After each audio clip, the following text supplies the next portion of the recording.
And to that piece of lieutenant that's always on his podcast, bash us, him.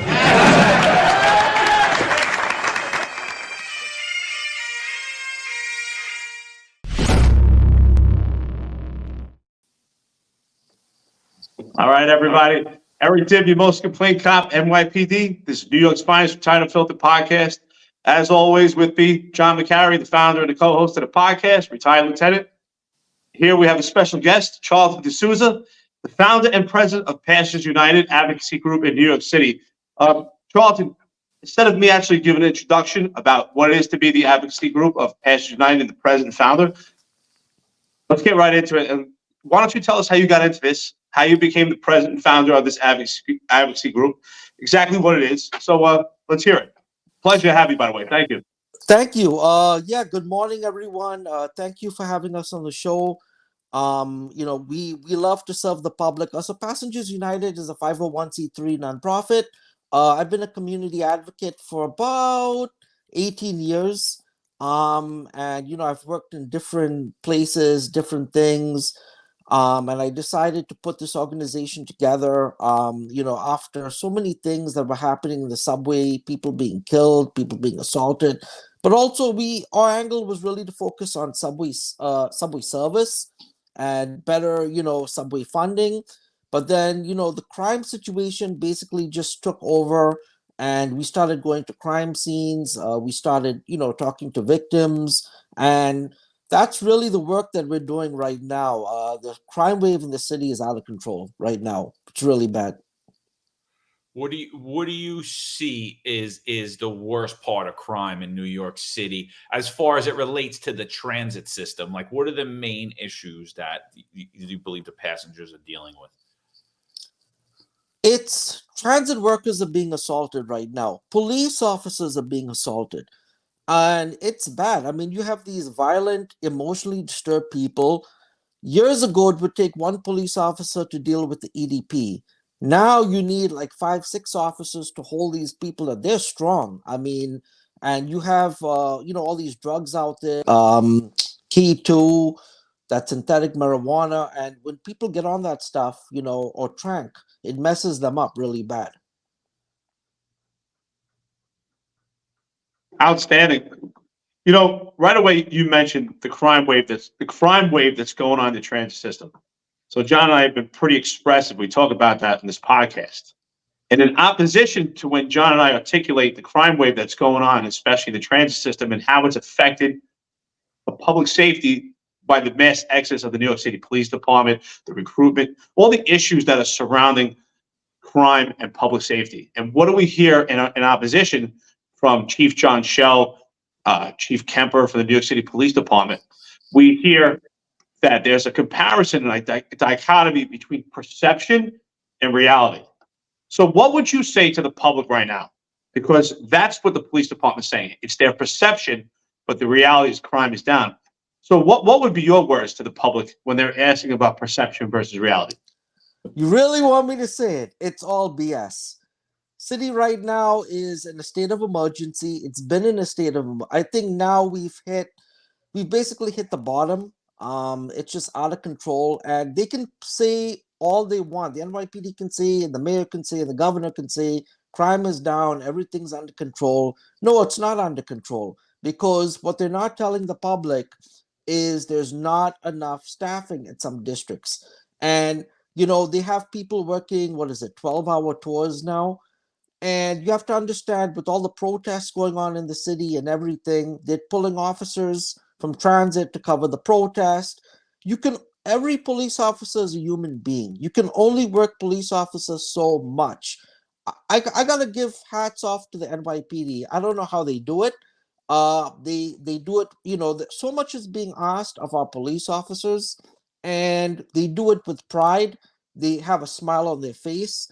I always go up to them. I say, good evening, good afternoon, how you doing? Because right now they need that in the city. Morale right now, the NYPD is so low. And it's not because the police don't care about the public.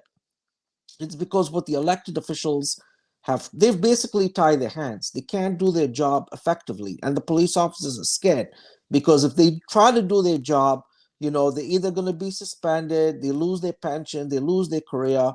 And everybody has a camera now, a phone, where they can video record everything. But it's just an all-out mess right now. And crime statistics, when I was assaulted on the subway, they took a police report, nothing else. There was never any phone calls, no follow-up, nothing. So that tells me, if that could happen to me, that's happening to other people in the city where they're being attacked. And a lot of people, especially undocumented immigrants, they tend not to report crime because they're scared, they're afraid.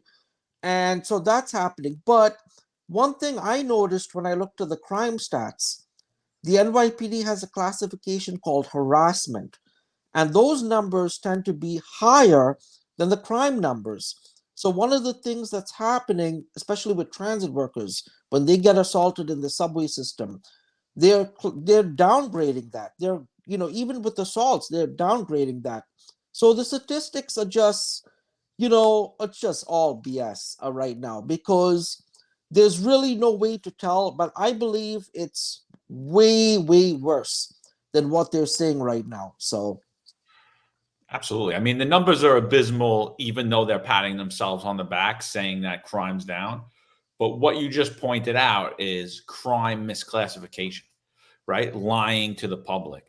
Could you just go into a little bit about when you were assaulted, what happened, and what your experience was with the NYPD on scene? And you already stated there was no contact after. And how long ago was this? And can you just tell us a little bit about that? Sure. Now, some of this might get a little controversial, so so I was on the bus, and this happened in the least place where I felt in my safe place. This was on the Q32 bus. So I'm on the bus, I'm sitting down, and this woman, she was an emotionally disturbed person. She comes on the bus. She didn't pay her fare, but I knew when she came on, she was going to be a problem, because she just came on, rushed in the bus, started screaming and spitting on everyone. And this was during the COVID era when COVID was out there, and she came right next to me, and I told her, I said, "Ma'am, please move away." She was in my space, like literally up on me.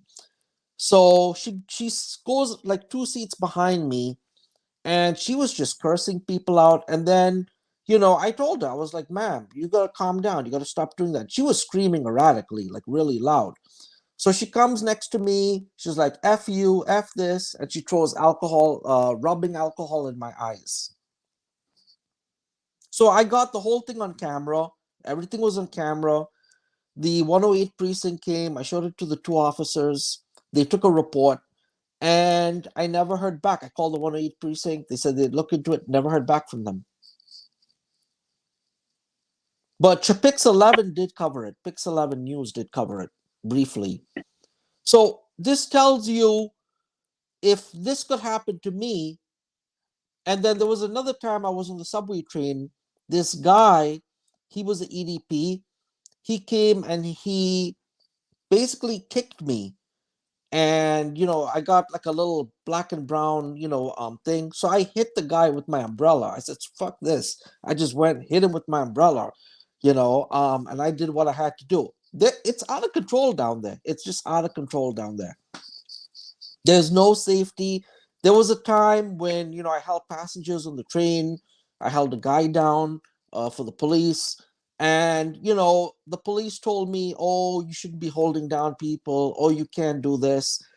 So this is the culture that's going on. I think the police were trying to look out for me. And they just told me, you don't know if people are armed. You don't know if they have weapons. And it's like the same thing now with train crews. Everybody is scared to help. You could be on a train. Something could be going on. So what I do in situations now, if I see something happening, I go to the next car, I press the intercom, I let the conductor know.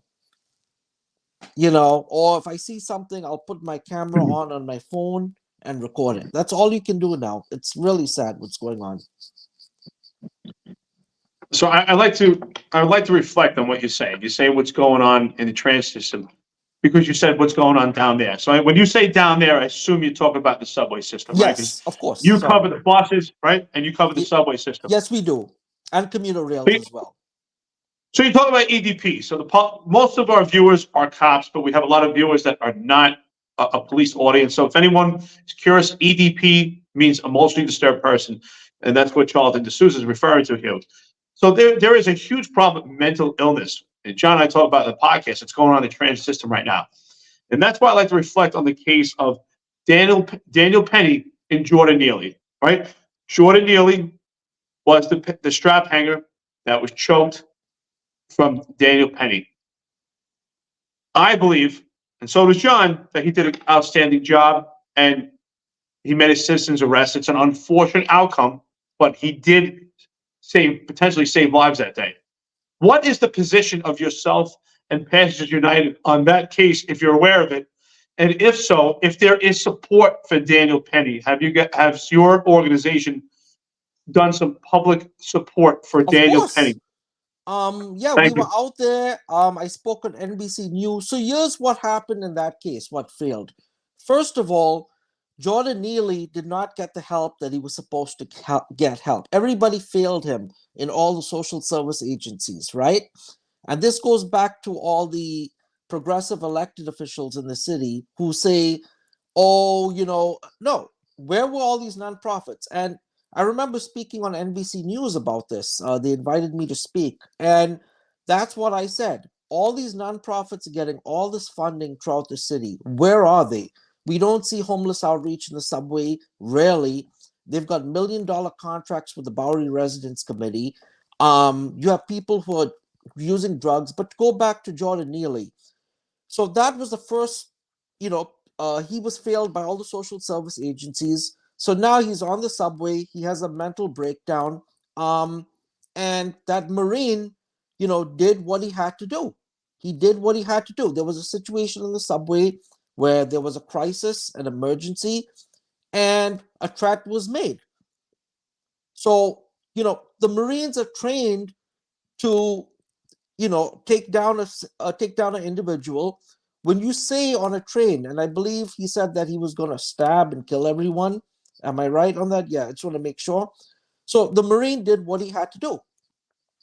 And that's, and now there are arguments and questions being raised whether he held him down and he put him in a chokehold for that long. I'm not a medical professional, but I believe in that case, he wasn't acting as a Marine. He was acting as a concerned subway passenger. He did what he had to do. And if I was in that situation, if someone's coming at me, I'd probably have done the same thing.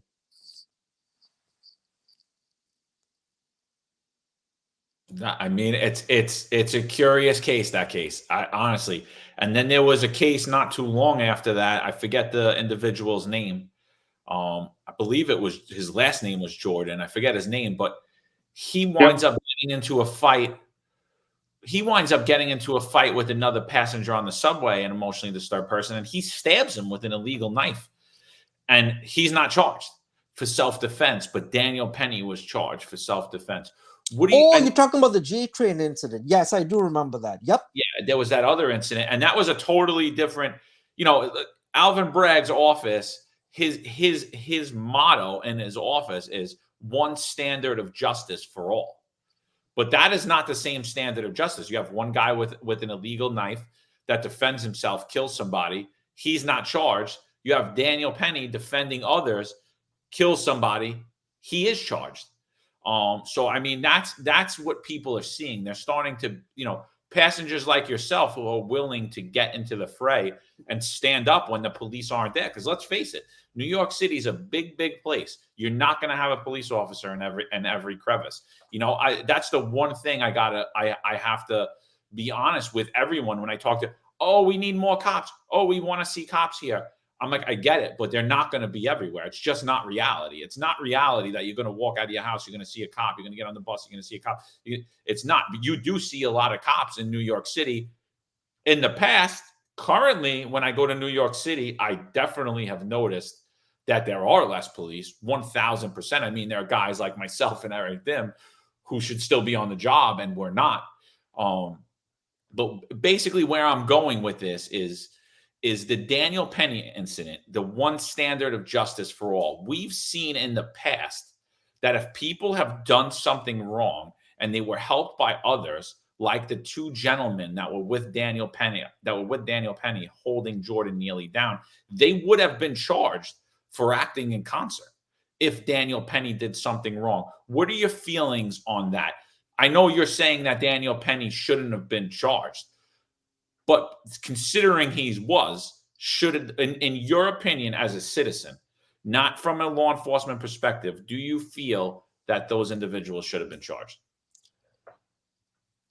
Because if the district attorney had prosecuted, Daniel Penny, then I mean, obviously, some charges should have been put on them. I mean, obviously, if you're going to charge one, you charge three, but I don't think the three of them should have been charged. That's what I'm saying, because there was a situation on Subway. This is what frustrates me about, and again, I don't want to turn this into a political conversation, but I will say this: something is not right. When the social services systems fails in our subway system, and now the passengers and the police officers, the passengers and the transit employees are the first ones on the scene being left to deal with this mess. So basically what's happening in the city right now, all the elected officials, everyone has just left the passengers and the MT employees in a mess. They're not down there. All these people that are making these decisions about things, they're not in the subway dealing with this. They're in their SUVs, their cars. So when they say the subways are safe, no, they're not safe. And so what's happening now is passengers are getting frustrated, because they're seeing this over and over again, and we got to do something. Like the incident that happened with that conductor the other night when he was stabbed. It took 25 minutes for EMS to arrive. A doctor on the train had to save him. So this is what must have happened in that situation. All of them must have said, the cops, because people on the train were calling 911, according to reports going back to Jordan Neely's situation. And they were in a train station at the time where, so I don't want to like put the police on blast, but I'm just saying staffing is so low in the city right now. And with everything going on, if there's a real emergency going on, it could take 25 to 30 minutes. I'll tell you a situation where we had a guy who was trying to commit suicide at 34th Street, Herald Square. I was on the Uptown platform. I heard screams. I'm hearing people screaming. I said, what the hell's going on? I look, I see a guy on the tracks, no shirt on, about to touch the third rail. Now, mind you, this is 34th Street, Herald Square, supposed to be a terrorist target station, right? I run up the other way. I run up towards the upstairs, towards the mezzanine. I go downstairs, and we all went up to him to try to help him. People were calling 911. No police showed up for almost 40 minutes. I had to text the vice president of New York City Transit, the RCC. They were trying to get the police to come. Nobody showed up. I went to the PAT train section by Port Authority. They said, oh, it's not our job. We can't help. So this is what's happening. You know how we got that man off the tracks? $20. People had to dangle $20 bill to entice him to come up for food. This is the craziness that's going on down there. So when the elected officials blame the citizens and blame the police, no, it's because of low staffing. And the police are working. They're out there. They're making a difference. I think the city could really, really, really be really bad. I think the cops are just, it's like a bandage effect. The cops are just trying to, it's like when you have a flood in the house and you patch up the pipe with tape. You know what the meaning I'm trying to say. And so that's what's going on right now in our city. But going back to the point that you made, when the Jordan Neely was killed on that train, those three individuals, they all came together. They made a decision to do what they had to do. And that's that. And the district attorney, all of them, can do their investigation and, try to deflect the blame and all these things. But at the end of the day, if somebody comes on the train with a machine gun and there's a way that we can try to subdue that guy, or a knife, passengers are going to do what they have to do. I know people who are carrying mace on the train. I don't carry any weapons because I'm the president of Passengers United. So, I don't want to get caught up in anything. But there are women who carry stun guns, mace. There are guys carrying knives on them and mace. That's the new subway system now. That's the way it is. Well, like John said, and I agree with what John's saying. Even when the police department was at its best, its strongest, and at a maximum amount of manpower, close to 40,000, even then, you're not going to see a police officer on every corner or every subway car or near every MTA bus. It's just not possible. However, we did have the strength and support of the city, along with common sense legislation that gave the myriad and also the mirage that the police are always there and able to act and do the job to keep the city safe. But now all those holes have been weakened by legislation. They've been exposed. And on top of that, a weak appointed management of the NYPD has also contributed to this public safety mess. Yeah. Because exactly, the pandering to this woke progressive movement. So I got don't want to something put you. say. Go ahead. I'm sorry. Yeah, I got something to say about Chief Kemper. So here's the problem I have. Okay, I was I'm actually going to go sorry. into that. Oh, I'm sorry. I'll let you finish your line. I'm sorry. No. You guys got me hyped up now. So Chief Kemper. Before you go into that thought, frustrated. I'm so glad you said. Let him go. Let him go. What do you got to say about Chief Kemper? No, I want to hear your question. I'm sorry. No, go. Come on. Okay, so Chief Kemper. Here's where I'm upset with Chief Kemper. So about last year, we were at a city hall meeting, and we've been trying to get a meeting with Mayor Eric Adams, because Mayor Eric Adams always comes up with this line that, oh, if my team is not working, please reach out to us, let us know, all this crap, right? Okay, fine.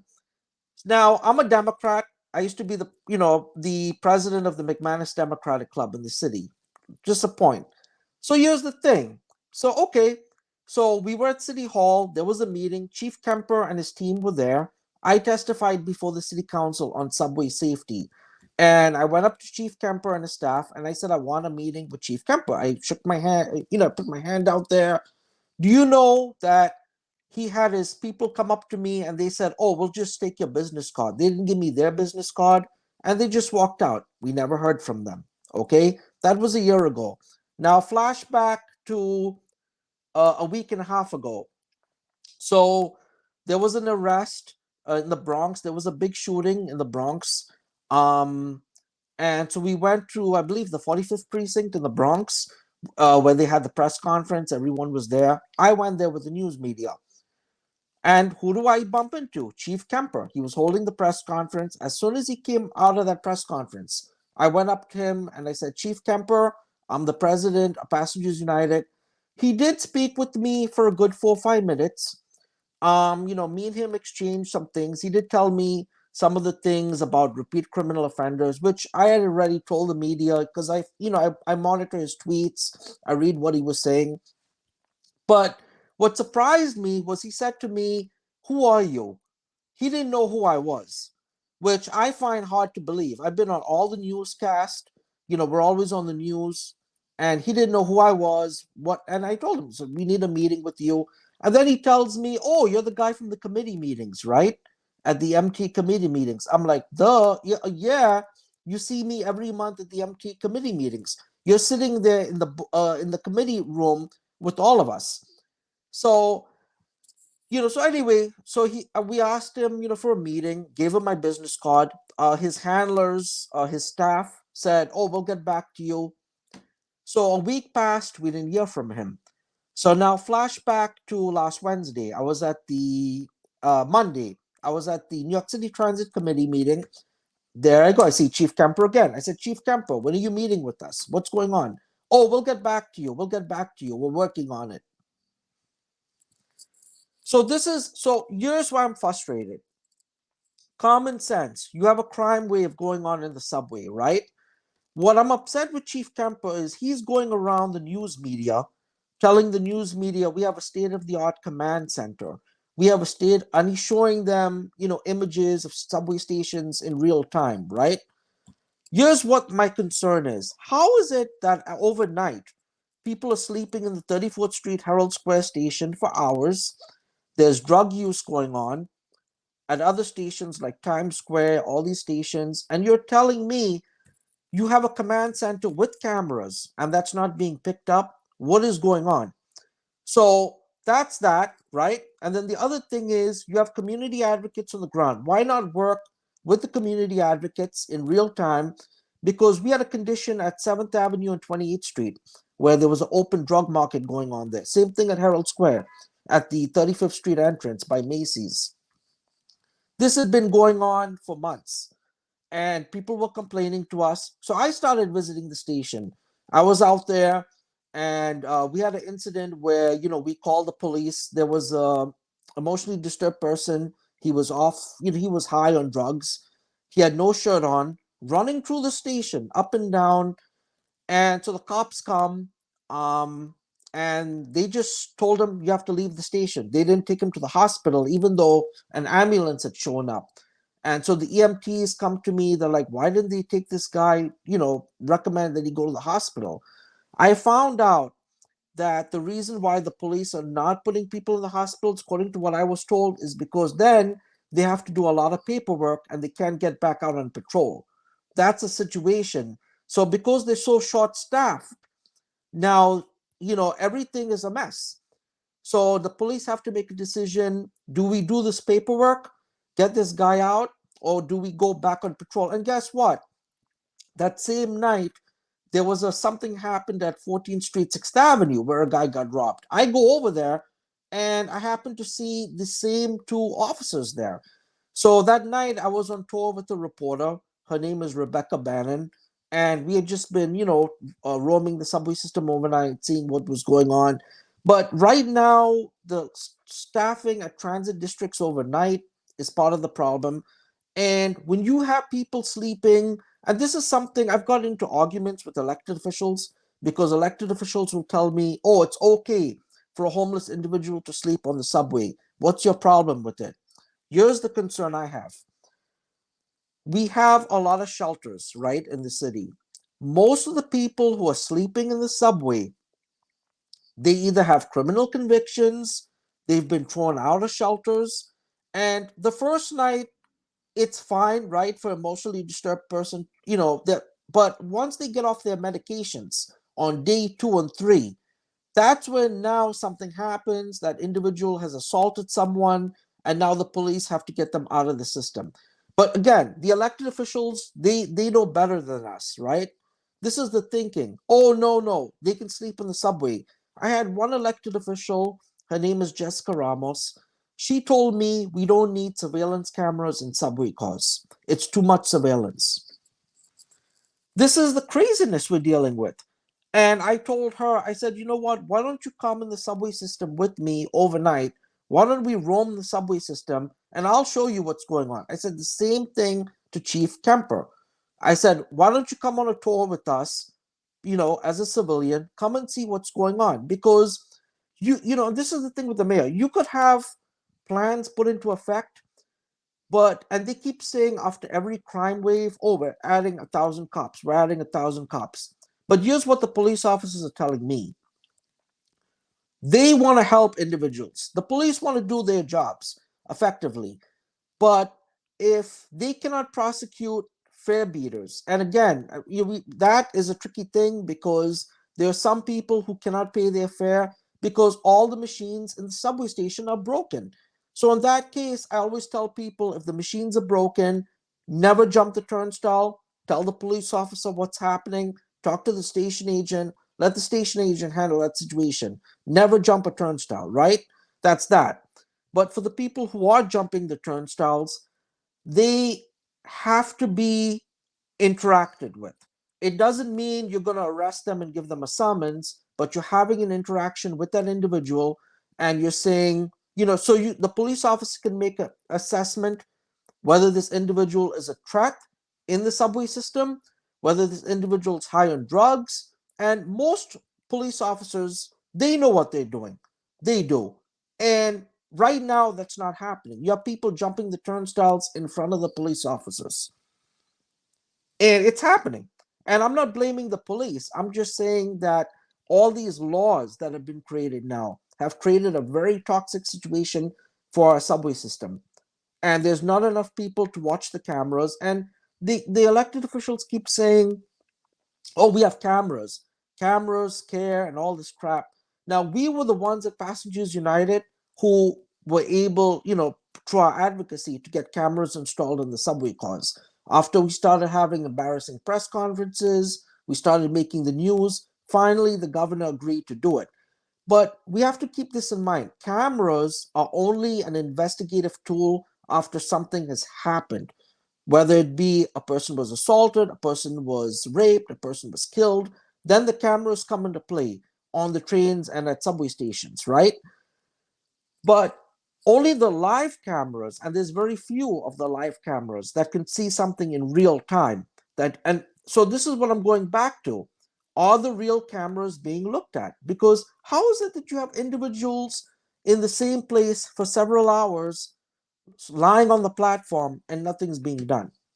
And they're lying at the edge of the platform. That tells me, if we're not getting that right, that tells me Houston 101, we've got problems here.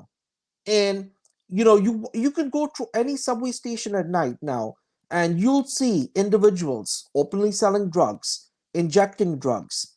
They're sleeping at the edges of platforms.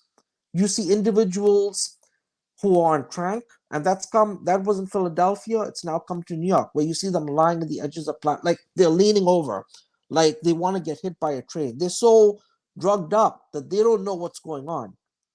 And they're there for like 15, 20 minutes, 30 minutes. People pass them by. So that tells me that there's not proactive police patrols going on. So there's no law in the book that says, what I think they should do with the SRG teams and the other teams is they should have police surges at certain times of the day, certain times of the night.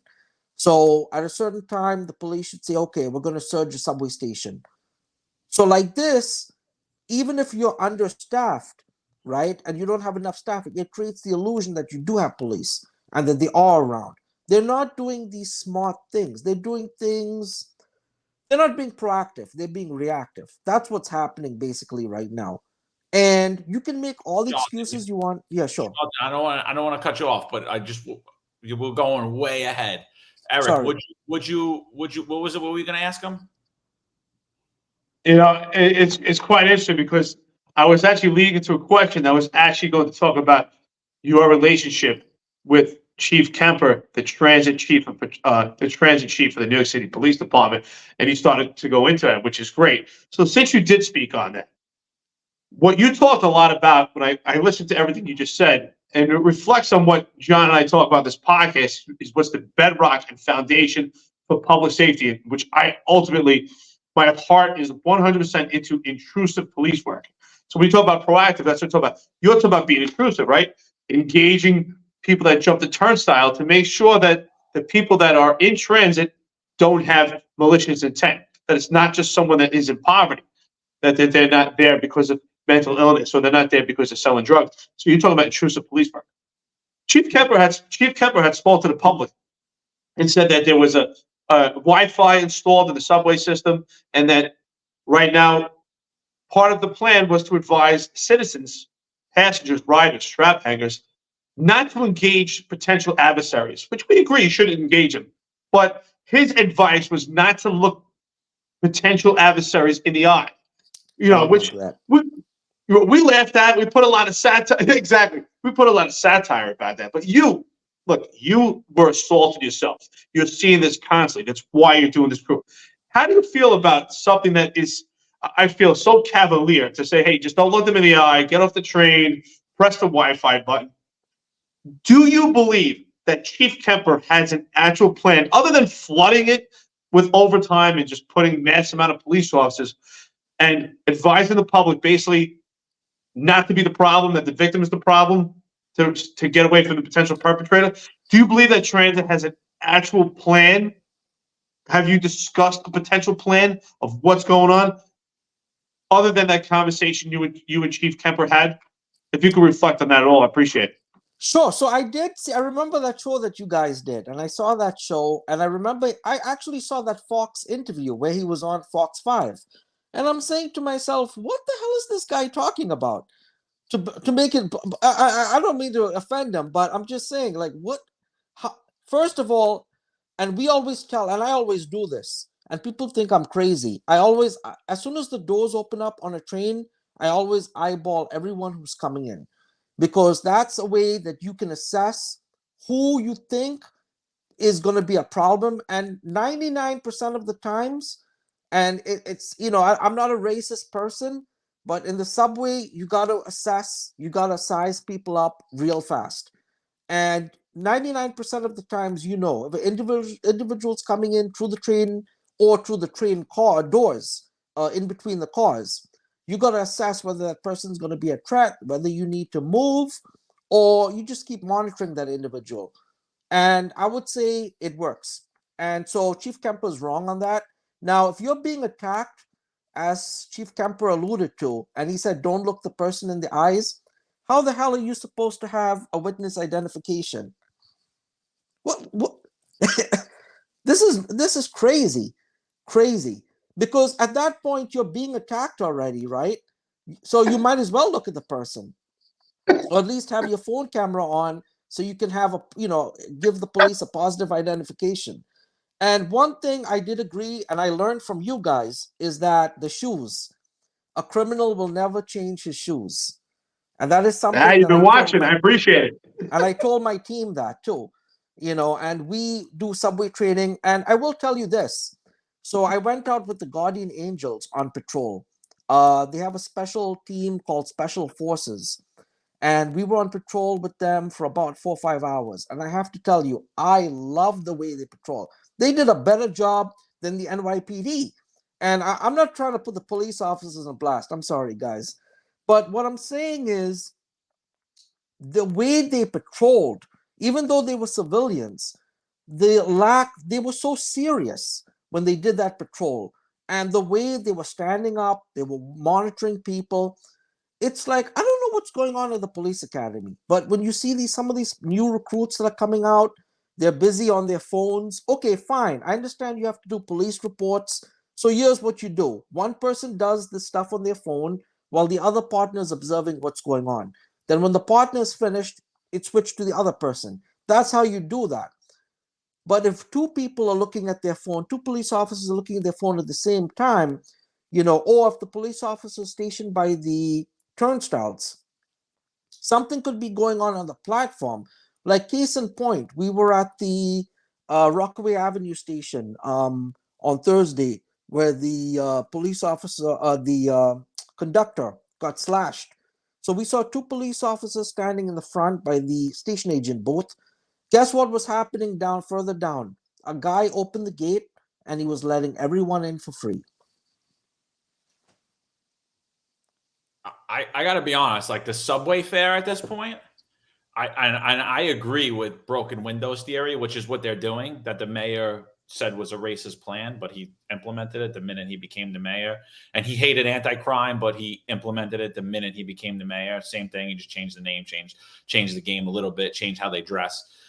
Took young, impressionable rookies that are really unqualified to be in the position that they're in, instead of seasoned veterans who understand how to interact with New York City, the gravity of what they're doing.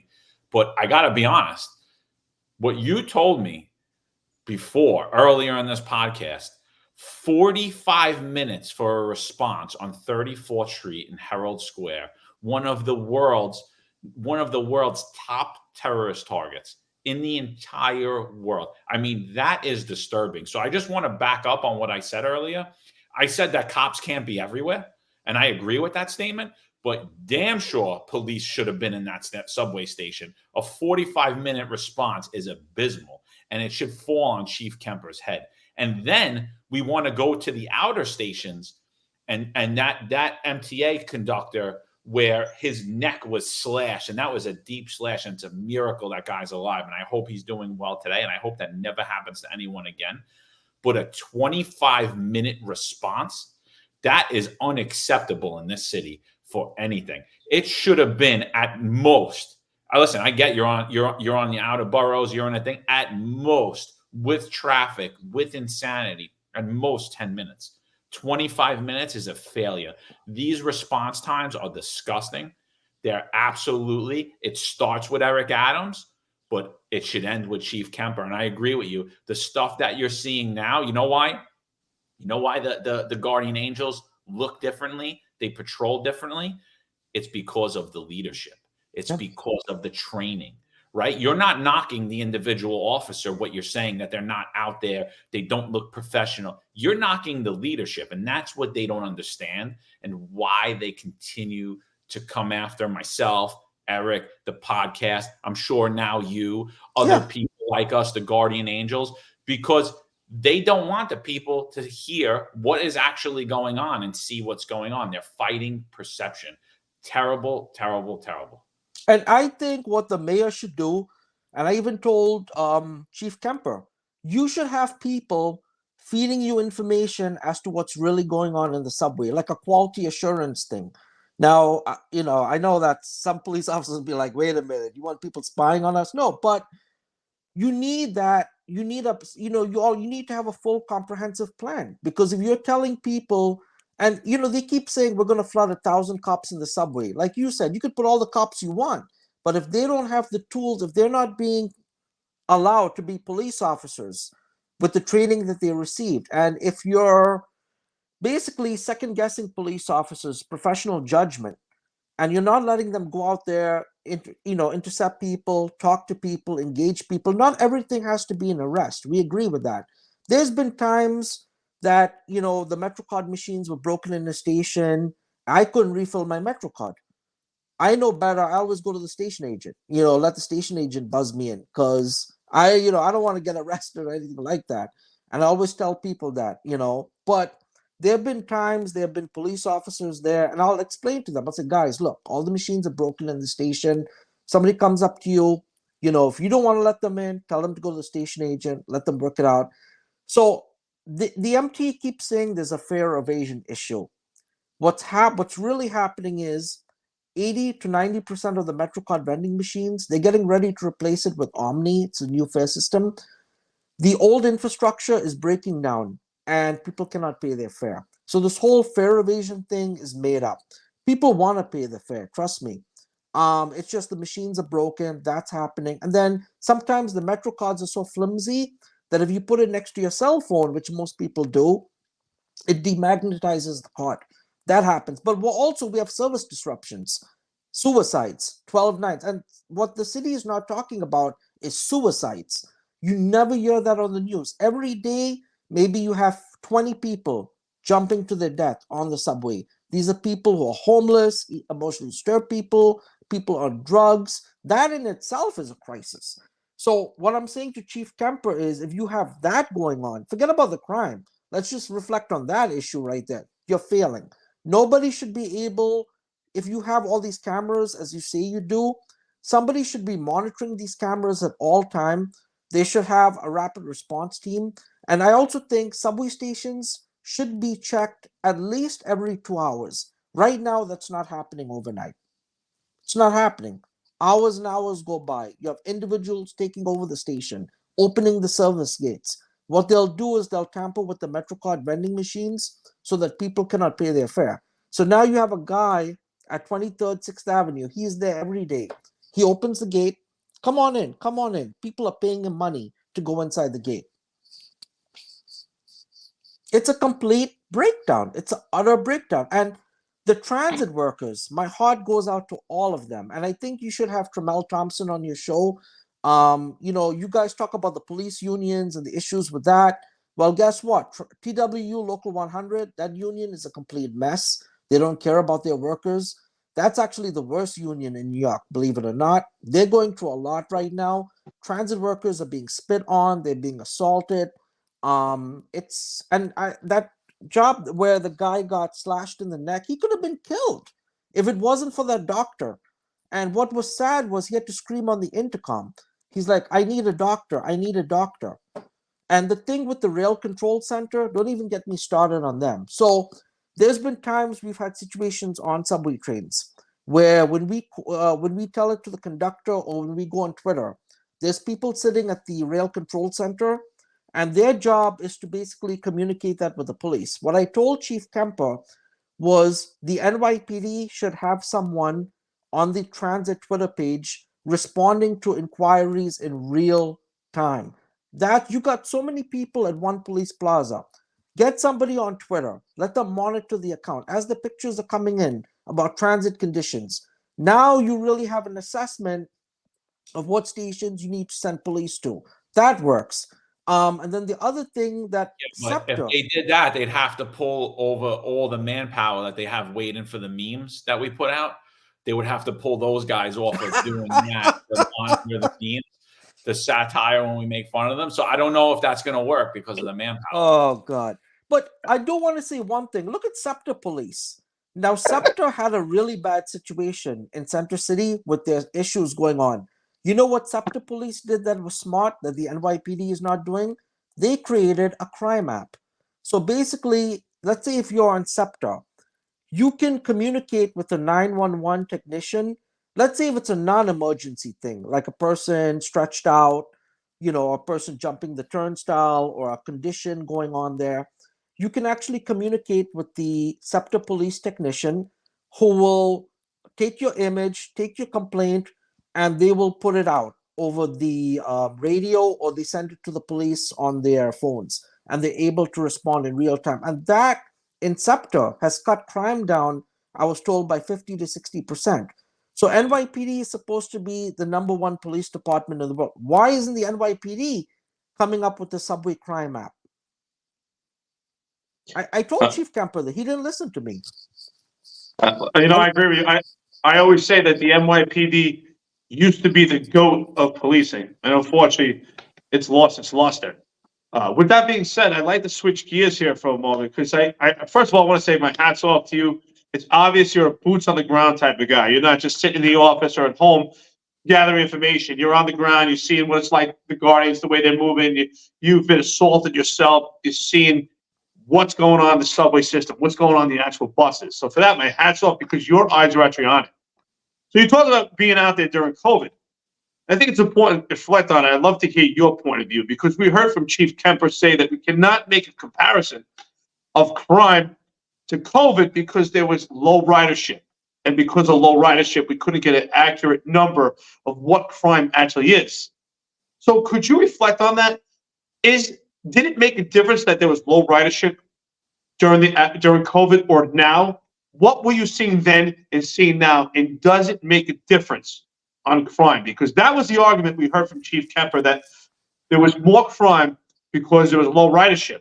And it's our opinion that there's more crime now. Not only just opinion, it's fact based on the actual concept sheet itself. But the ridership is much higher. I don't know how high it is now. I'm curious. According to that statement, crime should be down, and it's not. So what do you think about that? So a couple of things to answer your question. One of the things that happened during the pandemic was when crime started getting really bad. I don't know if you remember Garrett Goebel and the shopping cart fire that happened. But Garrett Goebel, he was a train operator, and there was a EDP, an emotionally disturbed person, or we don't even know if it was a regular passenger, but he was on the train with a shopping cart with flammable liquids, and the whole front of the train car caught on fire. So Garrett Goebel, who was a train operator, was trying to evacuate his train at 110th Street, and he ended up dying. So what ended up happening after that, this was during the COVID-19 pandemic, was I believe her name was Sarah Feinberg. She was the former acting president of New York City Transit. So the governor at the time was Andrew Cuomo, all of them. They decided to close the subway from 1 a.m. to 5 a.m. And I'm going to tell you that was the best thing they ever did. Because, and we've been saying it, you've got to close the subway. But going back to what you were saying about the crime stats and everything, that's all a bunch of bull. Okay, that is. And there's more crime happening now in the subway system. It's out of control. And what, they keep comparing these crime stats. If there were 30 crimes last year, right, and there were 20 crimes this year, those are only the crimes that are being reported. This is what people don't understand. The crime stats mean nothing. They mean nothing because what's happening in the NYPD is when a person goes to file a 61, right? When they take the police administrative aid goes to take that complaint down, a lot of times the leadership will look at those complaints and they will knock them down. And then the other thing that one thing Chief Kemper did say that's valid, and I'll give him props on this. He finally is coming about on that end, is he kept talking about repeat criminal offenders. So what's happening now is they are arresting people, but the people that they're arresting are being let out by the district attorneys, and they're all being let out. So that in itself creates problems, and especially with the migrant situation now, where you have all these migrants, they're not working. You have a lot of pickpocketing crews working the subway, and the pickpocketing thing that's been going on for the last year and a half. The fact that the NYPD is just catching up to it now, it's like, okay, where have y'all been? This has been happening. There's a lot of things going on, and pickpocketing gangs, that's been going on for years in the subway. I could tell you about the MetroCard swipers. I was actually in an article in the New Yorker about the MetroCard swipers. Some stations have dedicated MetroCard swipers, and their whole job is to damage the machines, break everything, go in there, and so people cannot pay the fare. So that's happening. But going back to what you were saying, I feel that those statements that Chief Kemper made are not accurate. And I'm saying that as a transportation advocate with the crime stats. I think he's wrong on all of that. And when I got assaulted, or when any person gets assaulted, the only thing that you're thinking about is, I was a victim of crime today. I was assaulted in the subway. And that stays with you, And for some people, they're not hard-headed like me. They will never come down there, like that conductor who was slashed. Maybe this was his first time being a victim of crime. But he said to the New York Post, he will never come down in the subway again. And he was working in transit for 24 years. So what does that tell you? And what the chief doesn't understand is when you're pickpocketed, when you're molested, when you're grabbed, when you're pushed, these things stick with people. Or when you come in a subway station or you come in a train car, and this is another thing that nobody's talking about. Every day, the other day when I was going to the MTA board meeting, I come in the F train. What do I see? Feces and urine on the seats, blood on the seats. And this is happening every day. So I have to have my hand spray, and I was using my hand spray to wipe the seats. A lady comes up to me. She had a sandwich bag with tissues and alcohol. And she says, "Yeah, use my tissue." And I was talking to her for a few minutes, and she says, "This is my system." The trains are not even being cleaned. So it's like that in itself creates a culture of fear. This is the thing the electeds don't understand. The police chiefs, all of them are busy sitting in the office looking at these damn crime stats. No, put that on the table, go downstairs, be out there. Chief Kemper needs to go on patrol by himself. Let him go on patrol, let him go to some of the worst subway stations by himself and see what's going on. And then he'll feel what we go through. Ride the subway system for 24 hours. Go sit on some of these grimy subway trains. Same thing with, and don't even get me started on the governor and the MTA chairman. We've been blacklisted. We've been harassed by MTA management. They're angry with us. Every time we get on the news, they're like, "Oh, Charlton, what's wrong with you? Why are you telling people the subways are out of control?" No, they're not out of control. I said, "Okay, so will the chairman of the MTA ride the subways with us? Will he be down there?" No, he is still not come on a tour with us. So all these people are all full of it. They're all full of it. Well, I mean, you said earlier, "Oh, I don't want to be political," but I mean, everything stems back to politics. Every aspect of everything that we're talking about here is political. It doesn't, however you want to face it, and the thing is, don't talk politics, right? Why? Because they don't want us to talk about their failures and the lack of transparency. I gotta say, I know that you told me you're a Democrat, you're in charge, but the Democrats in New York City have failed so hard. I don't even consider them Democrats. I don't consider them the Democrats that I grew up with, that I knew. The Republicans are cowardly and self-serving, and the political landscape in New York City needs to change. I don't fault the chief or anybody in New York City for the district attorneys or the judges letting these repeat offenders out, but they all supported it, and they all supported these politicians. So it's almost like, well, how could you be mad at it? This is what you voted for, and this is what you wanted. This is what you and you refuse to acknowledge, and now we're going to start to acknowledge this. But I mean, the thing that you're talking about, Charlton, is like, we can't give the NYPD more responsibility. Oh, go on Twitter, monitor your Twitter. 45-minute response time to Herald Square and 34th Street. I mean, they have to get back to the basics. Forget that. You're right.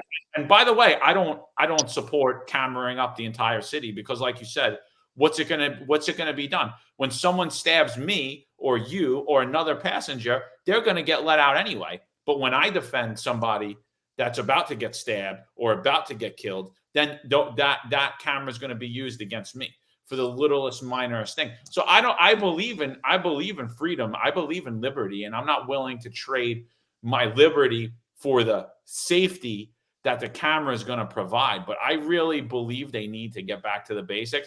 And I like your idea about having the SRG and the CRC and these other units that are like the elite, have them go when they're not these mass protests in New York City, have them go down there. Why aren't we seeing that where they're responding? If you could just elaborate on that idea, what you think would be a great response to see from the police. So sometimes when the police officers have downtime, and I see sometimes there are days when the police have downtime, what they should do, especially at 4:00 in the morning, just before the rush hour, do some surges. Start pulling people out, but there becomes an issue with that too. So I want to reflect on the SOS teams, because the mayor said 2 years ago when he came into office, we were going to have social outreach teams. Where are they? They're not even getting that right, and that's something that goes back to the progressive electeds. One thing at Passengers United, we talk to everyone. On the right side, the left side, the middle side, we work with all elected officials. We want to hear what they have to say, and we'll work with them. So with the progressive elected officials, I'll tell them, okay, you don't want law enforcement. Why aren't you speaking up and holding the nonprofits accountable? Where are the SOS outreach teams? Why haven't you had a city council meeting to call all these nonprofit heads to the table and ask them, what is your deployment strategy in the police? How many individuals are being placed in shelters? Or are there enough? And the thing is, the police officers are being asked to help with the emotionally disturbed people and the homeless. No, that's not their job. The police job is to deal with crime. You have the social outreach teams that are supposed to interact with those people. So I think right now what's happening, which is also delaying response times, and like you said, going back to what you said, John, the police cannot do everything, right? But in that situation at 34th Street, Herald Square, that was a police call because the guy was trying to commit suicide. He was trying to touch the third rail. Everyone was just watching there with their phones out. 45 minutes. It was me, a few other people who pressed the intercoms. I communicated with the vice president, who was then Sarah Maya. She said, Charlton, we've been having this issue going on for a long time. Okay, Sarah, I get that. There's a police officer sitting at the RCC in the Rail Control Center. Why couldn't he put the alert out, right?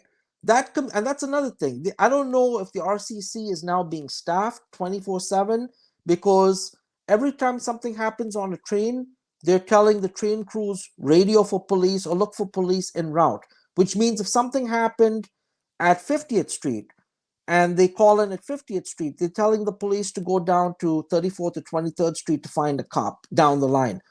And you won't find a police officer. So I think to go back to what you were saying with the SRG units, because I know transits, the NYPD is listening to this, they will be. What they should do is have designated stations where transit employees know that there's a police officer there on the night tour. Because at night, when you need a police officer, like let's say if you have a post at 34th Street, that should be a permanent post on the platform. So as soon as the train comes in, the officers there, and they should release that information to passengers as well, so that if you need to find a police officer, you can find them. But the way they make the announcements now too, they'll say at certain subway stations, there is a police officer on the platform should you need assistance. Here's the issue I have with that. You're letting criminals know where the police are. So I think the strategy is just let the transit employees know where the police are going to be for the night, and also let the rail control center know. So like this, they have an idea. The cameras need to be monitored 24 hours, 7 days a week. As far as the SRG teams, they need to come in at like the captain or the chief should say at a certain time, okay, we're going to flood the subway system with cops for like 5 minutes. They come in, they leave. That gives people the illusion that, hey, all the drug sellers will realize, oh shit, the cops are coming down here. It's hot. Let's get out. By doing that, you create the illusion, even with short staffing, that they're around. And you switch the times up. You don't do it at the same time every day, and I think that'll keep the drug dealers, the criminals on the move. It doesn't solve everything, but it and even the crime app, I think, would be a huge success for the NYPD, because they should talk to Scepter Police, see how they created the app. That's going to be a win-win for safety. You need that, but you also need the outreach teams. And one of the things that the NYPD did that was really good, they had something called the Homeless Outreach Unit, which was taken away under Mayor de Blasio. Is it okay if I get into that? So that unit was so good because the police officers, and I don't know if you guys know this, out of their own pockets, the police officers from District 1 were buying the homeless coffee, donuts, sandwiches, and they had a room at the World Trade Center. This was not officially sanctioned. They were just doing this on their own. So what they would do every night, being that the E train is called the Homeless Express, all these homeless individuals would go in there for coffee, food, to use the bathroom. But what was nice about that was it gave the police the chance to talk to the homeless and figure out who's going off their medications, who's about to be a potential problem. And by doing that, they developed relationships with the homeless men down there, and they were able to tell them, oh, I think John needs medication. I think, Erica's having issues and this and that. And so that helped. When they got rid of that unit, now you have regular, patrol units going down there, and they don't have all the training on how to deal with the homeless. And even with the 4-hour slots, the overtime slots, they're bringing in police from upstairs to do those patrols. And a lot of those cops don't know that to walk the station, to walk up and down. So that's something that they need a little bit more training on. But like you said, John and Eric, there's only so much we can't blame the police for everything. It's the elected officials. And when the elected officials start saying, we don't want people selling drugs in the train stations, we don't want that going on, kick them out. That's it. They're out. They're out. Because we're paying a fare. And this is what the elected officials don't realize. We're paying a fare. We're subject to that for 2 hours sometimes on the train. I don't think that that's right. We shouldn't have to deal with someone defecating on the train, using crack. And they use crack in the open now on subway cars. Marijuana, they smoke it. It's out of control down there. I think Chief Kemper, I hate to say this, I think there needs to be a new transit commander down there. Chief Kemper was given a chance. He was given an opportunity. But at this point, I just feel like we got to bring somebody in new. Turn it around. Sorry to say that. No, don't be sorry. I agree with you. I'm sure. So does John. I'm going to go one step further and say I believe. I don't want to put words in John's mouth, but I think he's going to agree with me on this one. I think the entire leadership of the NYPD needs a complete overhaul as we speak. And right, and the reason being also is everything that you're saying is a domino effect. What's going on in the subway system is affecting the ability to shut down these riots. They call them protests, but they're riots. What's going on with these riots is an inability to address what's going on in transit, what's going on in crime throughout the city. It's a domino effect because the police department is just burning the candle on both ends. And I agree with what you guys are saying. The police department has been tasked with just too many different angles. They used to use the saying when I was in the Marine Corps, and the acronym was KISS. Keep it simple, stupid. And I believe that's where we have to go back. Just keep it simple. The police officers have gun belts. Just go out and make the arrest and do police work and forget all this other stuff, going to carbon monoxide stuff and social worker stuff. The police we need to go back to bare bones and just make the arrest and do police work. But we have weak appointed management that has panned to this bold progressive movement because they know what has to be done. And again, it's not just a protest in these riots isolated to the streets of New York City. It affects the transit system because there's so many police officers. I like your idea of doing these surges, but it's just not a possibility right now because these police officers, especially SRG, they're at these anarchist riots and these protests on a nightly basis. They can't even do these surges. So until the police department, until the police department takes a stance and shuts them down and just doesn't put a Band-Aid, but actually shuts them down and cuts off the head of these organizations, until then, the streets of New York City are going to be decimated. The subway system, it's unfortunate, but and that's why it's so important. And I think there's more advocacy groups coming up because they can't rely on the police department anymore. But people like you make a huge effort. Go ahead, I'm sorry. Here's another thing with advocacy groups. So here's the thing. We're the only advocacy group that called for more police in the subway. I was at a scene where a homeless man was murdered, stabbed to death in the Grand Avenue subway station. There's 3 organizations. One is called Riders Alliance, and they basically came on the news and said we couldn't possibly have hundreds of thousands of police in the subway. We don't need police in the subway. And they said it's up to New Yorkers to help each other out. That organization doesn't come to MTA board meetings. They don't do anything. They're our worst enemy. They cause a lot of problems. They've even attacked MTA police officers. They're disgusting. Do they receive taxpayer funds? Yes, they get grants. They're getting grants from the city of New York now, youth grants. I couldn't believe it. I'm saying, what the hell? Like, so this is the thing. And so when people see that on the news and they're saying to me, first of all, they took my words out of context because we only have 472 subway stations, right?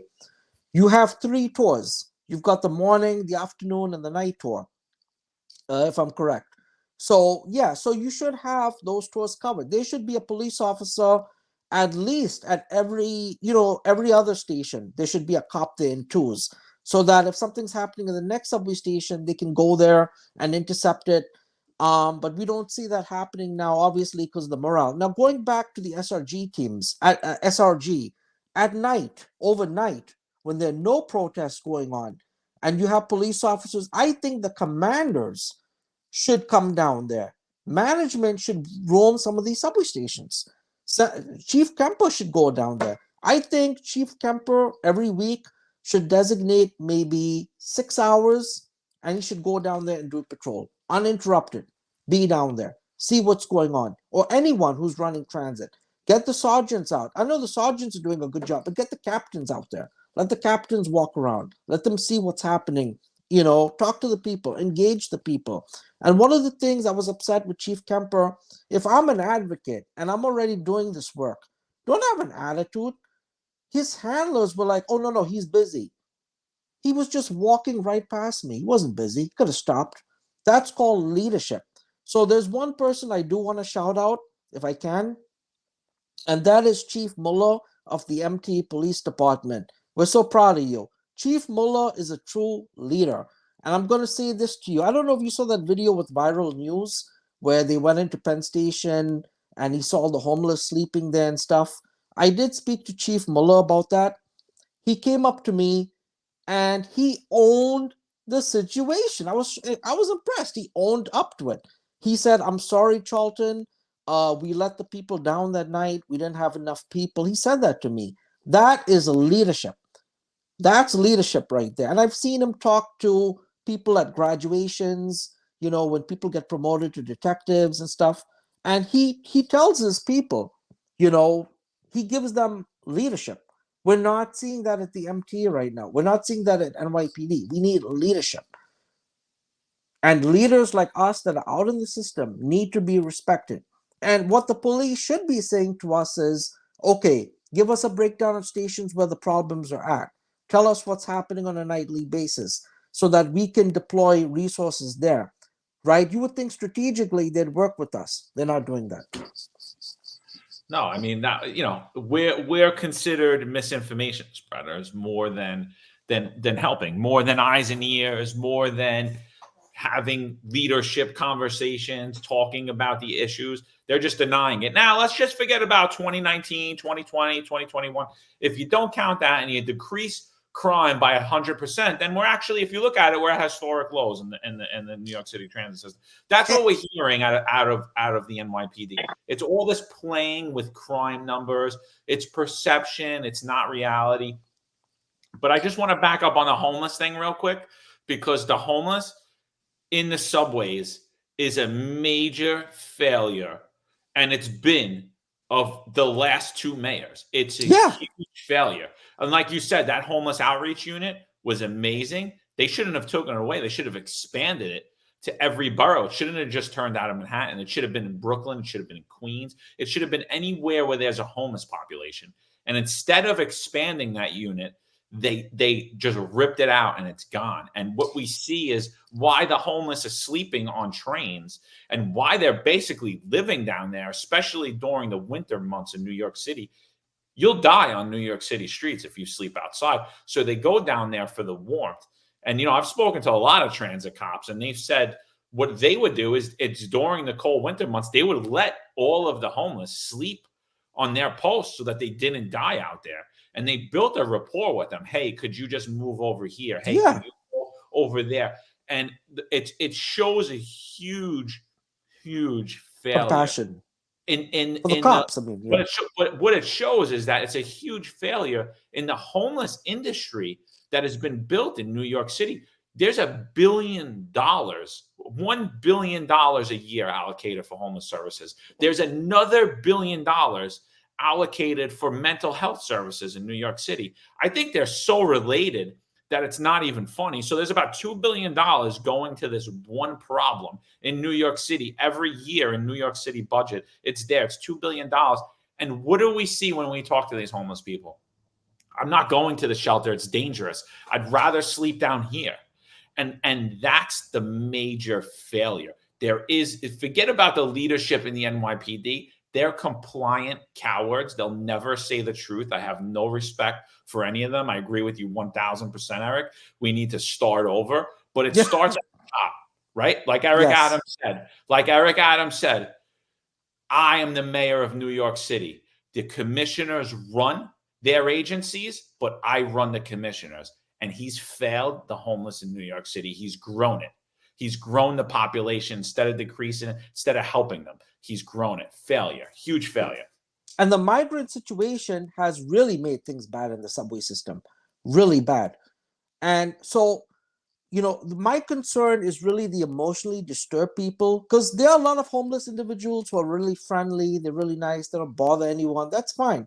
But I also think what the mayor should have done was, okay, you kicked all the migrants. You kicked everyone out of the shelters, right? Why not open warming centers? You would think, like, you have the Javits Center, you have all these buildings, open up centers throughout the city where people can go and sleep there just for a few hours, have a shower. They're not even shower facilities. Imagine that. So we have situations where we have bed bugs on the cars. I've seen them.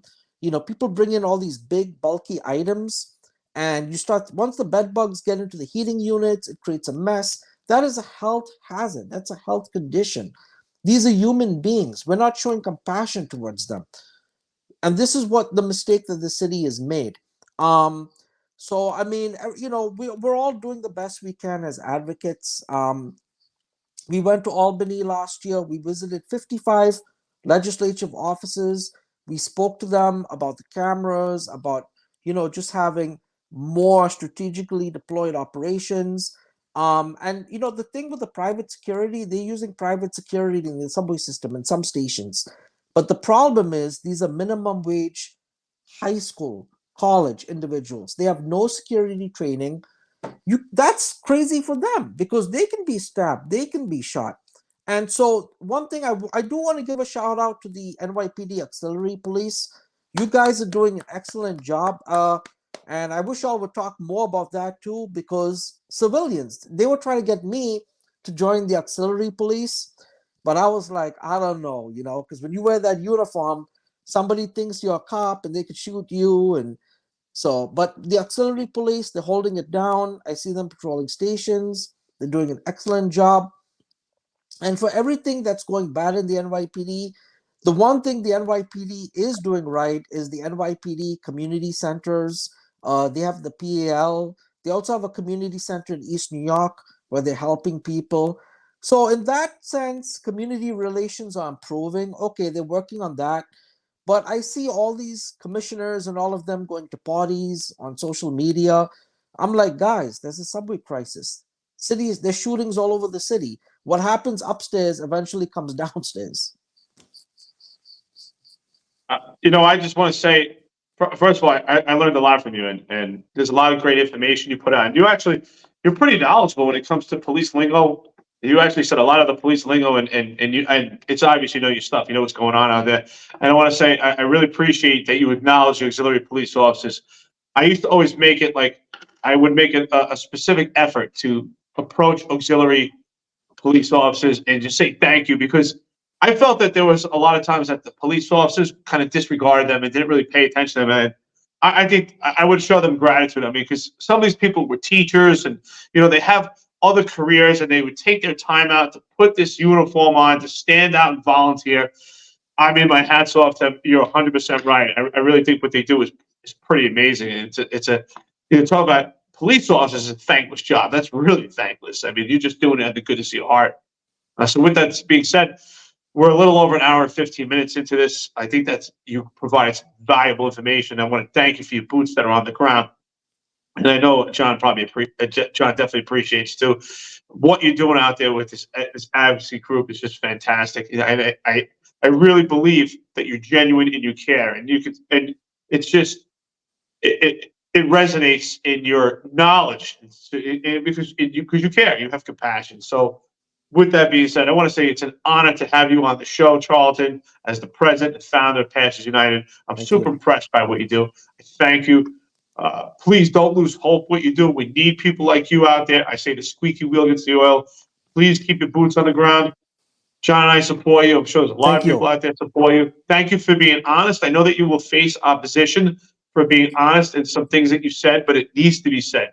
It does. And hopefully the things that you said helps other people make themselves better, just like Chief Kemper, or they can take it to heart and just keep failing. And we want them to succeed, because if they succeed, the city succeeds. So right, that's why we're saying this. So we're not against the top brass, but the way things are going now, it feels like the top brass were politically appointed, so they're going to cater, they're going to do everything that the people who appointed them say. That's what's going on in a nutshell. Listen, like I said, an honor to have you. John, if there's anything you want to add to it, I really appreciate it. Charles, it's a pleasure to meet you. Seriously, sure. Thank you. Pleasure meeting you, Eric and John. Before we wrap up, is there anything we missed? Any topics you want to discuss? So we are planning to have a crime summit on transit, and we're inviting leaders from around the country to talk about, because what's happening. It's not only happening in New York. Philadelphia is going through it. San Francisco is having these issues, but the other cities have been able to figure it out. Why hasn't the NYPD been able to put things together? Something is not working here. So we want to get all the leaders together. We hope, the brass will come out from the different departments. I would definitely going to invite both of you to come out and just talk about, why police is important, why we need them there, and how can the community and everyone work together. And one thing I will say to Chief Kemper and to the brass, you guys need to have station tours where you'll have coffee with a police officer, because a lot of people don't know who their NGOs are in the subway system, and that's a problem too. We should all know our community affairs officers. We should have relationships with them. We should be talking to them. I think that's missing in the bigger picture as well. All right. And then where could we find you? Where could everybody find you? Where could they learn more about Passengers United? Oh, so we are on Facebook. Our website is www.passengersunited.org. We're also on Facebook, Twitter, Instagram, and YouTube. We do a lot of videos on YouTube where we visit stations. So please feel free to join us. And, we're going to be doing the anniversaries coming up for Garrett Goebel. So we'll be doing, a subway ride along and a vigil. We also have an event that we're working together with transit workers that's coming up this Friday at 4 p.m. And that's going to be a rally outside the governor's office. And I forgot to tell you, so we told MTA Brass at the MTA board meeting that because of we've already had 3 murders in the subway system. So now we're going to go outside each elected official's office. We're going to be picketing, holding up signs. We're going to keep doing that until the elected officials start meeting with us and start changing the policies as it relates to the subway system. I love it, Eric. You wanna end with anything? No, I think it's super impressive. It's outstanding. There is one thing I just wanted to ask real quick. Since you are an advocacy group and you spend a lot of time in transit, and what I had saw towards the end of my career, and we know what's going on right now because we speak to different independent sources. So with this mental health problem, the police officers, when they involuntarily move emotionally disturbed to the hospital, they're getting bombarded with civilian complaints, and that really hurts their careers. I think that also hurts public safety. Have you been contacted by the CCRB to speak on behalf of an incident, to either oppose the police officer, to be in favor? Have you been in any situations like that? No, not really. I haven't been contacted by the CCRB, but there is one thing I forgot to mention. Good point, Eric. So when police officers are trying to remove a violent EDP, sometimes they're getting bitten. Sometimes the police officers are getting attacked. There's a lot of police officers in transit who are getting assaulted. So this is why I always tell everyone, for everyone on the job, if you're at a situation, call for backup. Don't attempt to do it by yourself. Call for backup. Call for backup. Get a sergeant over there. I hate to say that, but it's a mess down there. All right, before we go, what's your message to the mayor? What's your message to the NYPD? What's your message to the passengers in New York City? So my first message to the passengers of New York City, the elected officials have lost it. We're on our own, basically, and we have to do what we have to do. All I can say is we at Passengers United are doing the best we can. We don't have any money right now, obviously, because we're getting ready. We got incorporated in September. We're waiting for our 501c3 status. That should be coming sometime at the end of the year. So hopefully we'll be able to fundraise money. And what I would say to everyone is get involved with Passengers United. And we do hear from victims of subway crimes. I speak to families all the time. I spoke to a father who told me his daughter was pushed on the subway tracks 3 years ago. But the way he described it to me, it was like it happened yesterday. And so when you go to these crime scenes and you see families grieving, you've seen a person who's been killed, the families are grieving, that sticks with you. You never lose hope of what the mission is. And I always tell all my team members, that we have to be laser focused on helping people, showing compassion, being out there, and being the type of change that needs to happen in the city. But yeah, the police, all the police brass have to do is just finally sit down and meet with us. Let's get a plan of action together. And let's work on this. Let's get this right. That's all I gotta say. No. What about you missed the mayor and you missed to the police? The mayor. You said the police, and you said So Mayor Eric Adams, brother, you need to meet with us. You need to have a meeting with us, and you need to do your job, because right now that's not happening. Where he's not doing his job, he's not functioning. He's not helping us, and I'm upset with him because he's on the news. He's saying one thing where he's saying, subway crime is down, the statistics of this, the statistics of that. No, what Eric Adams needs to do is have some of his staffers do quality assurance checks where they ride the subways, They're out there overnight. And a lot of the issues that we're seeing is happening overnight and in the evening. And I've noticed like after 8 p.m. is when the shit hits the fan. Once the cops have left, that's when everything is going downhill. So that tells me you need to deploy more resources on the night tours and the people. And I want to give a big shout out to everyone in transit who's working the night tours. You guys are holding it down. Y'all have been asked to do a lot without the support. And God bless you guys. I really have a lot of respect for you. And more power to all of you. Oh, thank you for that. Listen, thank you for coming on. We learned a lot. And to all listeners, people that aren't in New York City, the people that aren't cops, when the mayor shows up in transit, it is never random.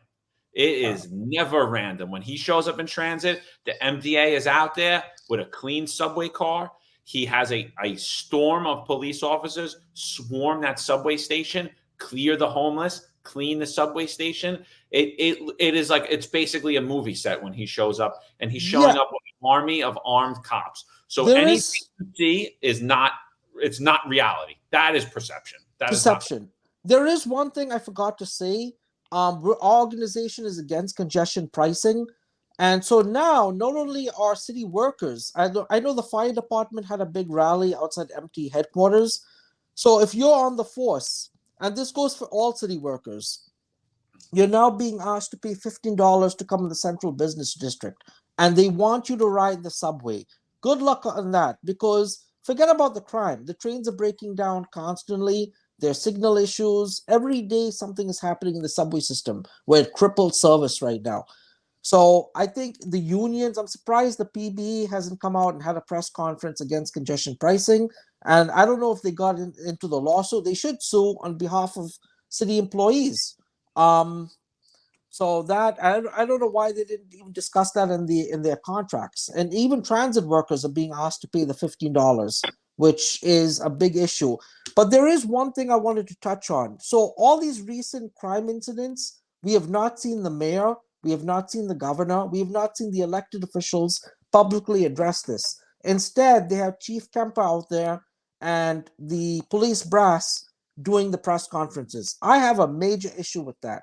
I think the mayor of the city, he needs to own up to the fact that his plans have failed. And now he needs to come to the public and say, okay, what do you need us to do? How could we make this better? That's not happening right now. And we're the advocates. He's never met with us. That's a failure on his part. He should meet with us, as well as the governor should meet with us. Well, there's many failures. Listen, everything you said is 100% right. This is a huge epic fail, and everything comes down to leadership. Leadership can make an organization thrive, and it could also make it crumble. And we're seeing, it's just completely unraveling. It's just it's an abomination. It's really sad to see. We're watching them fall right in front of our eyes. So we just got to keep our feet in the ground. We got to keep pushing. Even though John and I don't live in New York City anymore, we still care. We still care. We have family there. My mother lives there. John has family there. We care. You live there. And listen, and there is a part of it that it's the epic center of the world. It's very important. If New York thrives, everyone else thrives too. And we love the city. We really do. As I said on Fox News, we love the city. We care about the city. We want it to succeed. And what's sad about all of this is the police worked so hard years ago to clean up all this mess. And now we're worse off than where we will be. It's crazy. It's crazy. It baffles me that this is going on. And our board members, they support us. Our members of Passengers United, many of whom have been crime victims, they support us. So I just think we just need to keep pushing the electeds to do the right thing. And you have to understand, some of these new elected officials are so young, they're naive. They haven't had the operationally. It's one thing to repeat something that you believe in an office. It's another thing to come down, ride the subway system, and see it for yourself. And I think if all of our elected officials rode the subway, and I'm talking about for a whole week, at night, seeing the stuff that I see and my team members see, I think you'll start to see a lot of these things change as well. No, absolutely. Great point. Listen, it was great having you on. It was Sure. a great show. We learned a lot. We'd love to have you back on as issue arise. You know, everybody give Passenger United a follow wherever you're on social media. Go check out their website. Obviously, this is an important topic, and it's something that's going to need a lot more discussion, obviously. So thanks for coming on. Sure. Eric, thank you. 265 Police Live, baby. Brought to you by New York's Finest Retired and Unfiltered podcast. We'll be back at you. Law enforcement professionals dedicate their lives to serving and protecting our community. But who's protecting their financial futures? That's where Laidlaw Blue comes in. Our wealth management platform is specifically designed for the law enforcement community. Laidlaw Blue is a division within Laidlaw Wealth Management, run by retired New York City detective John McDermott. His status as a retired detective uniquely positions him to establish a deep connection between Laidlaw Blue and the law enforcement community. Our platform is easy to use and provides a range of financial services, including investment management, retirement planning, and insurance solutions. With Laidlaw Blue, you can secure your financial future and provide for your loved ones. Our team of experienced financial advisors understands the unique challenges and opportunities that law enforcement professionals face. We're here to help you navigate the complexities of financial planning and achieve your goals. Laidlaw Blue. Secure your financial future today. Book a meeting using the QR code displayed or call us directly on 888-901 Blue. That's 888-901 Blue.